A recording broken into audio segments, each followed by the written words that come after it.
Hello everyone, my name is Eugene Sachs, and welcome to The Elite, a showcase of all kinds of gaming greatness. Now lately, there have been a lot of horror games that have been released onto the market. Things like Dying Light, Bloodborne, just to name a couple, along with a slew of different indie games out there. I thought I would start this show by highlighting some of those horror characters. These are the ones that have a special place in my heart for scaring the absolute hell out of me. These are characters I've had nightmares of ever since I encountered them in the game.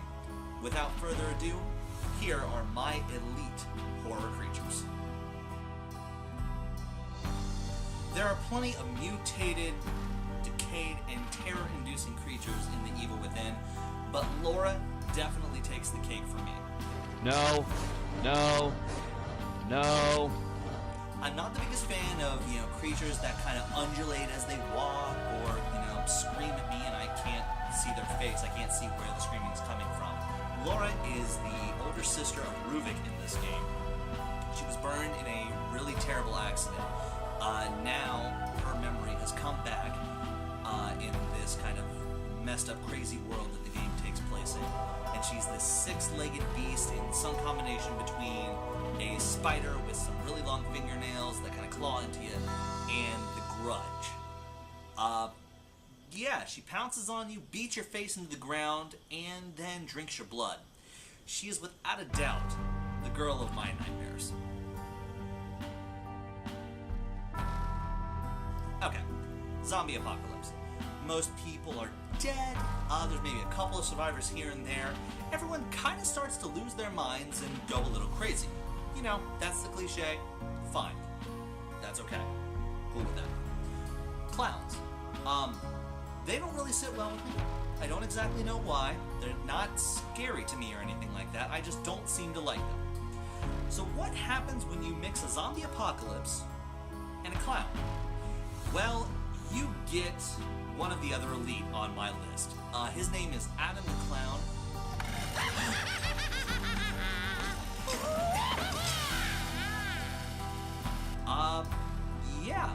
It's all fun and games for him. I mean, he's just having a good time. He's just able to go around and slice things open and kill things. He loves it.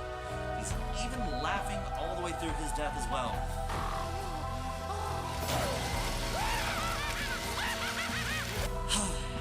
Again, terrifying stuff, I gotta admit. Alright, now along that same line, there's this guy. Freddy Fazbear. Now, for anyone who's played it, it's a pretty simple little puzzle game. You just kind of sit and watch and wait for the characters to come at you, and you try to stop them. So, you're sitting there, that little intro video. I wanted to record a message for you to help you get settled in on your first night. Yeah, okay, welcome, yeah, I know. So just be aware, the characters do tend to wander a bit. They're left in some kind of free roaming mode at night. Okay, the animatronics move. That's a little creepy. If they happen to see you after hours, probably won't recognize you as a person. They'll most likely see you as a metal endoskeleton without its costume on. They'll probably try to forcefully stuff you inside a Freddy Fazbear suit. Wait. Hold on. Stop. You're telling me that these guys won't see me as a person. They'll see me as an animatronic, and since I don't have a suit on, they want to stuff me inside a Freddy Fazbear suit.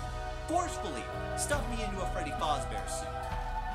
Into a tight little metal cage that's going to kill me. And you didn't think to mention this before you gave me the job. Or to even mention it in the job interview. No. Freddy Fazbear, I really don't like you. I don't like you, coming up, trying to stuff me into metal cages. I just wanted to come here, do my job, eat some pizza, and just try to make sure that the place doesn't go all crazy.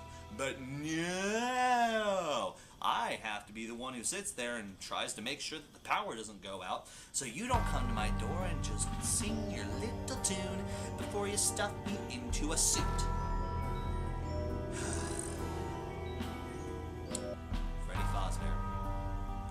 certainly the stuff of nightmares as well.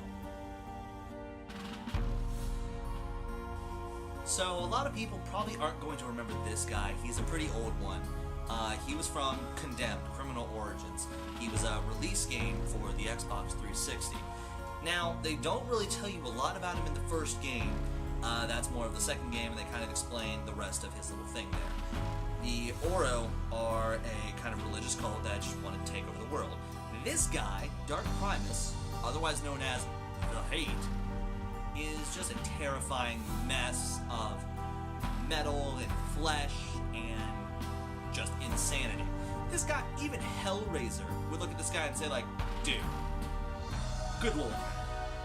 That joke may not have been for everyone, that may have been only for me. I don't care. So, the Hate likes to use a rebar just to kind of bash your face in, which is all types of nice, but you know, that's again another story.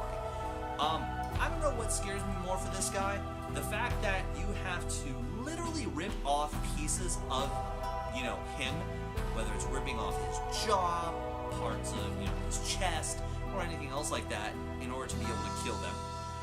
Or, if it's more terrifying that you as the main character then start turning into him at the end of the game and get all implanty and messy. Yeah. I don't like that guy either.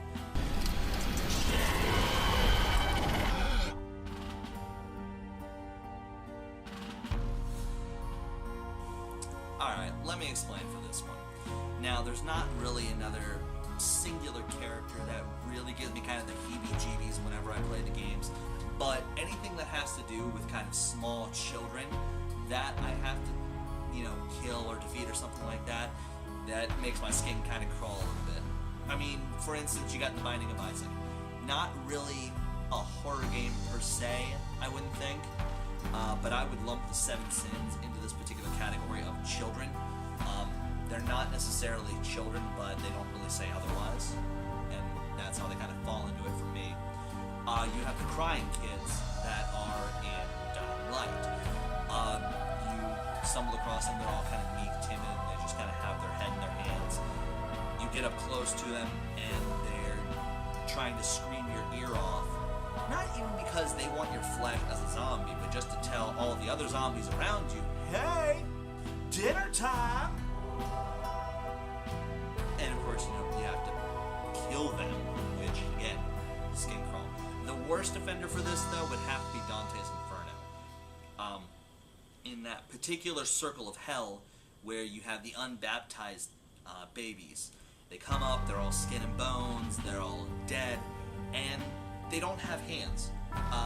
They have scimitars. You're nothing but skin and bones and scimitars, and they just want to hug you because they just want some love. Why? Why did you have to make them so creepy, game? Yeah, not okay with that part. Anyway, guys, that's the Elite for this week. Did these guys scare you as much as they did me? Or did I miss someone just even more terror-inducing? Let me know in the comments below. Be sure to check out more videos like this and our other videos on invisiblegamer.net. They're the guys who are letting me do this show. They are really great guys, I gotta admit. You can check us out for any type of reviews, news, any type of videos, any type of game updates, you name it, we got it. You can find us on Facebook and Twitter by our name, Invisible Gamer. You can find me personally on Twitter at Eugene_Sax. You can find me on Facebook as well. Let's talk games, let's talk characters. I'd be glad to hear from all of you. Thanks for watching, guys. I'll see you next time with the next set of the Elite.